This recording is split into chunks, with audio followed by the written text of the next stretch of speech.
Olá pessoal, vamos mais uma aula e essa aula de hoje vamos falar de um processo de transferência de calor, tá certo? Então, vamos continuar o nosso estudo sobre termologia. Nós, durante as aulas presenciais, nós já estudamos o conceito de calor, temperatura, tá certo? Equilíbrio térmico e as escalas termométricas. Falamos também um pouco sobre calor sensível e calor latente, tá certo? Dando sequência a esses conteúdos de termologia, hoje nós vamos falar sobre os processos de propagação do calor, muito importante e utilizado na nossa vida diária, no nosso cotidiano, tá certo? Como também na indústria. Tá? Nós temos uma geladeira onde você tem um processo todo de transferência de calor, de isolamento térmico, tá certo? É muito importante o seu forno, tá? Do seu fogão também tem um processo de isolamento térmico, fibra de vidro. Então, a sua garrafa térmica sobre a mesa agora à noite, quando você tomou o seu café, você preserva a temperatura da garrafa, do café ou do líquido, tá certo? A sua caixa de isopor que você projeta, você preserva a temperatura fria do refrigerante, tá certo? E outras. Bom, esse é um conteúdo bastante interessante sobre os processos de propagação de calor, ok? Então vamos lá. Primeiro vamos falar sobre duas coisas importantes. O conceito de calor, novamente, tá? O calor, como nós já vimos, é uma forma de energia em trânsito, ou seja, é uma forma de energia em movimento. Então veja aqui, você tem o termo trânsito, tá? Que significa que, nesse caso, movimento. Então, calor é uma forma de energia em movimento. Como assim, Paulo? Veja bem, o calor ele se propaga entre corpos com temperaturas diferentes. Então, se você mistura água quente com água fria, você vai perceber que você tem água morna. Um caso bastante simples, tá certo? Você que vai dar banho num bebê, tá? E você quer uma temperatura próxima do corpo do bebê, temperatura para não dar um choque térmico no bebê, então você mistura água quente lá na banheira com a água fria e você obtém uma temperatura adequada para você possa dar o seu banho no seu filho, tá certo? Sem deixar ele estressado, tá? Então o calor se propaga entre corpos com temperaturas diferentes. E de maneira natural, o calor se propaga de um corpo mais quente para um corpo mais frio, tá certo? Então, de maneira natural. Pode-se ter o caso contrário, pode ser uma transferência forçada. Então, você pode ter uma transferência forçada, mas de maneira natural, o calor sempre se propaga do corpo mais quente para o corpo mais frio, ok? Os processos de propagação de calor, eles são classificados de três modos. Ele pode acontecer por condução, como a gente vai ver, por convecção ou por irradiação, tá certo? Dependendo da situação, eu vou ter uma modalidade dessa, condução, convecção ou irradiação. Vamos começar falando da condução térmica. Como é que acontece a condução? Veja bem, quando a gente coloca uma panela no fogo, a chama do gás, como vocês podem perceber na figura 1, elas aquecem o fundo da panela. O fundo da panela é de metal, né? Que é o mais comum, geral, as panelas que são construídas de metal. Tá? O material utilizado é o metal. Então, o que acontece? O metal é um material onde os átomos estão muito juntos, agregados. Então, quando eles recebem calor, eles sofrem um aumento na agitação térmica.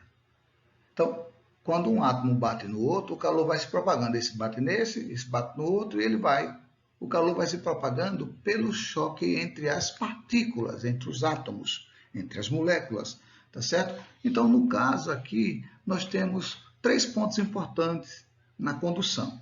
Primeiro, a condução ela ocorre nos meios materiais, tá? E, sobretudo, nos sólidos. Então, ela ocorre mais acentuada nos sólidos. tá certo? Tem um meio, o meio tem que ser material, primeiro detalhe, né? Para você ter a condução térmica. Então, Paulo, o calor do Sol que chega até nós na Terra, ele pode ser por condução? Não, porque nós sabemos que entre o Sol e a Terra existe o vácuo, a ausência de matéria. Então, não é por condução que nós recebemos o calor do Sol. A energia do Sol, ela chega à Terra por outro processo, que a gente vai ver daqui a pouco. Tá? Primeiro, ocorre nos sólidos. Segundo, ocorre por transferência de choque entre as partículas. Então, não há deslocamento de matéria. Segundo, não há deslocamento de matéria. É importante perceber que na condução não há deslocamento de matéria. E terceiro, não ocorre no vácuo. Vamos lá. Nós temos agora o processo de convecção térmica. Convecção. Repare bem. Esse é um processo bastante interessante e é esse processo que facilita a movimentação das massas de ar, tá certo? Que acontece na natureza, tá? É o processo de convecção térmica. Como é que acontece esse processo de convecção térmica? Repare bem, quando você aquece um corpo, as suas moléculas se afastam. Quando elas se afastam, o volume desse corpo aumenta. Então, ele diminui a sua densidade. Lembra da última aula? Densidade é massa sobre volume. Se a massa permanece a mesma e eu aumento o seu volume, a densidade diminui. Então, esse corpo fica menos denso. Então, o processo de propagação de calor por convecção ocorre devido à variação de densidade. Então, o primeiro detalhe é a densidade do corpo que vai variar. Segundo, tá certo? Vai acontecer nos fluidos, que são líquidos e gases. Então, a convecção térmica não vai acontecer nos sólidos. Os sólidos nós já vimos que é a condução. A convecção térmica vai acontecer nos fluidos, ou seja, nos líquidos e nos gases. Então, vejamos aqui essa figura. Essa figura 2, você tem um objeto aqui, ó, você tem uma panela, diferente da outra. Essa panela aqui é ilustrativa. Outro processo que tem aí também importante é a irradiação, que pode ser usado pelo vidro, né? Pode transferir o calor direto para a água pela irradiação.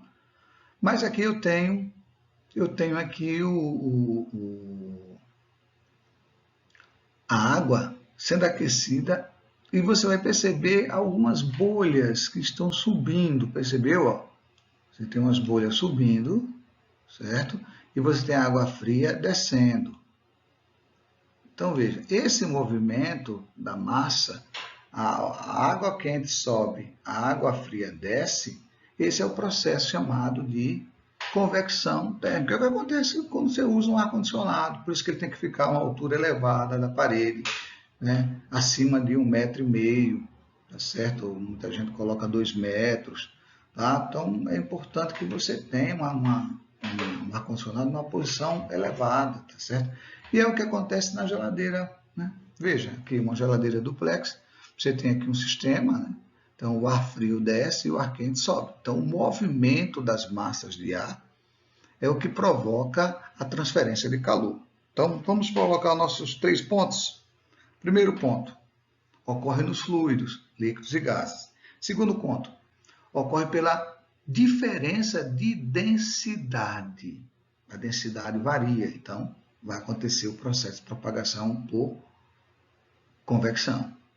Tá certo? E terceiro, ocorre o deslocamento de massa. A massa se desloca, o ar quente sobe, o ar frio desce. Ok? Muito bem. E o último processo, o processo de irradiação ou radiação. Esse é o processo que acontece por ondas eletromagnéticas. É o único processo que ocorre no vácuo.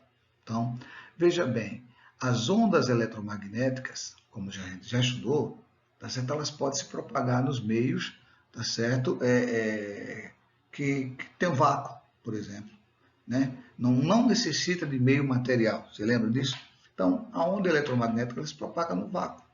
A radiação eletromagnética que propaga essa onda é a infravermelha. Tá? Os raios infravermelhos são raios que provocam essa essa radiação eletromagnética. Então, nós recebemos o calor do Sol pelo processo de irradiação. Se a gente estiver próximo de uma fogueira, a gente recebe o calor por irradiação. Tá? Quando a gente liga o forno em casa, ele é forno a gás, a cozinha começa a aquecer, tá? Aquele corpo começa a aquecer, ali ele libera calor por irradiação. Tá? Então, esse processo ocorre também, que eu tenho que lembrar, primeiro, ocorre no vácuo. É o único processo que não precisa de meio material para se propagar. É o processo de radiação. Então, é o processo do calor que chega do Sol até nós. Tá? Segundo, as ondas de calor que são mais consideráveis são são os raios infravermelhos, que ela acontece por ondas eletromagnéticas. Então, processo por ondas eletromagnéticas. E, por fim, nós temos a radiação solar e a pele. Então, essa radiação ela é importante, sim. Tá? Por quê? Porque tem uma vitamina chamada vitamina D que a gente recebe pela radiação. Mas só você percebe que se a sua exposição ao sol for um tempo muito longo, você pode provocar queimadura, pode provocar câncer de pele, tá certo? Então, por isso você deve usar um bom protetor solar, tá certo? No rosto e no resto do corpo. Tem gente que só passa protetor solar no rosto. Não. É importante que use protetor solar no corpo inteiro, tá certo? Tá? E, vou proteger só o meu rosto? Não, sua pele inteira está exposta à radiação eletromagnética. Agora, como essa radiação é importante, você pode ir de manhã até às 10 horas, tá certo? Receber calor, para você receber vitamina D na sua pele, que é importante, e depois de 10 horas, de 4 horas até o final do dia, receber calor também do sol. É importante que você receba calor também, tá? Essa radiação para produzir a vitamina D. Tá? E não esqueça, quando liberado esse bendito isolamento social, nós vamos para a praia. Então não esqueçam de usar o protetor solar. Pessoal, foi muito bom, tá certo? Fica os exercícios da lista aí, comece a responder esses exercícios teóricos simples, tá certo? E na próxima aula nós vamos comentar esses exercícios. Um forte abraço.